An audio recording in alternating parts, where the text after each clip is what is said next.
So ಕೇಂದ್ರ ಸರ್ಕಾರದ ಹುದ್ದೆಗಳಲ್ಲಿ ಅವಕಾಶಗಳು ಬಹಳಷ್ಟಿದ್ದು, ನಮಗೆ ಅವಕಾಶಗಳ ಕೊರತೆ ಅನ್ನೋದಕ್ಕಿಂತ, ಮಾಹಿತಿಯ ಕೊರತೆ ಅನ್ನೋದಕ್ಕಿಂತ ಇರುವ ಅಥವಾ ಲಭ್ಯವಿರುವ ಮಾಹಿತಿಯ ಸದ್ಬಳಕೆಯನ್ನ ಮಾಡಿಕೊಳ್ಳದೆ ಇರೋದ it has become a biggest challenge for us ಅಂತ ಹೇಳ್ತಾ, ನಮ್ಮಲ್ಲಿ ನಿರಂತರ 1 ವರ್ಷದ ಅವಧಿಗೆ ಯಾವ ಎಕ್ಸಾಮ್ಸ್ಗೂ ಕೂಡ ನಾವು ಪ್ರಿಪೇರ್ ಆಗ್ತಾ ಇಲ್ಲ. We are not serious about it. ಆ ನಿಟ್ಟಿನಲ್ಲಿ ಗಮನಿಸ್ಕೊಳ್ಳಿ. ಅನಕ್ಷರಸ್ಥರೇನೋ ಮಾತಾಡ್ತಾರೆ, ಪಾಪ ಅವ್ರಿಗೆ ಗೊತ್ತಿಲ್ಲ.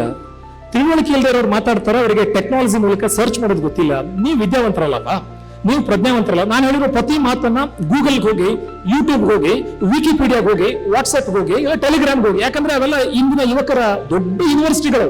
ಅವ್ರು ಏನೇ ಕೇಳಿ ಟೆಲಿಗ್ರಾಮ್ ಅಲ್ಲಿ ಸಿಗುತ್ತೆ ಅಂತಾರೆ, ಅವ್ರು ಏನೇ ಕೇಳಿ ಯೂಟ್ಯೂಬ್ ಅಲ್ಲಿ ಇರುತ್ತೆ ಅಂತಾರೆ, ಅವ್ರು ಏನೇ ಕೇಳಿ ವಿಕಿಪೀಡಿಯಾ ಹೇಳುತ್ತೆ ಅಂತಾರೆ. ನೀವು ಹೇಳೋದು ಯಾವಾಗ ಸ್ವಾಮಿ?